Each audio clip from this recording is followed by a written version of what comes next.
Bonjour pour cette nouvelle vidéo dans laquelle nous allons voir un grand classique de ce qu'il faut savoir pour le bac.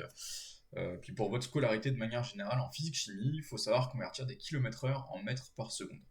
Alors pourquoi on va vouloir convertir des kilomètres-heure en mètres par seconde? Parce qu'en fait dans la vie de tous les jours, nous on parle toujours en kilomètres-heure.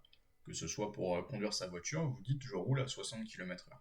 Quand vous prenez l'avion, pareil, on a une vitesse en km/h. Enfin bref, on parle que en km/h pour la vitesse.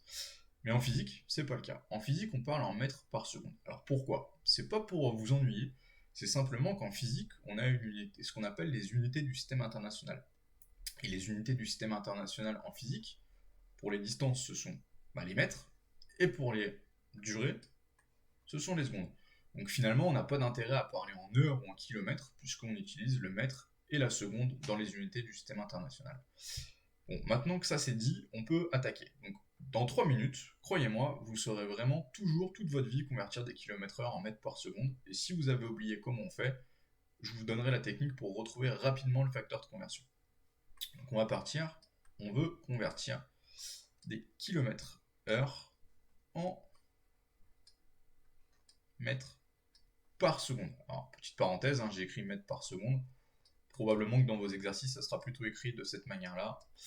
Mais l'écriture que j'ai choisie ici est volontaire pour que ce soit plus clair la démonstration par la suite. Donc, on veut passer de kilomètre à mètre et de heure à seconde. Donc, combien il y a de mètres dans un kilomètre? Il y en a 1000. Combien il y a de secondes dans une heure? Il y en a 3600. Maintenant qu'on a inscrit ces deux nombres, ça nous permet d'en conclure que des kilomètres par heure, ça peut être réécrit 1000 mètres, puisque 1 km est égal à 1000 mètres, et sur 3600 secondes, puisqu'il y a 3600 secondes dans une heure. On fait le calcul à la calculatrice ou de tête si on est suffisamment à l'aise jusque-là, et on trouve ceci. On va encadrer le résultat.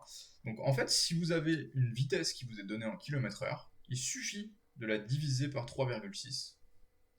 1 sur 3,6, ça revient à diviser par 3,6. Il suffit de diviser par 3,6 pour obtenir la vitesse en mètres par seconde.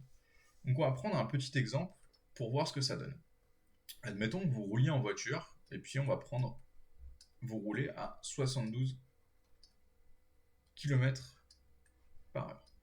Vous voulez savoir combien ça fait en mètres par seconde. Et bien avec ce qu'on a vu, en fait, vous prenez votre 72, vous le divisez par 3,6, et vous obtenez 20 mètres par seconde.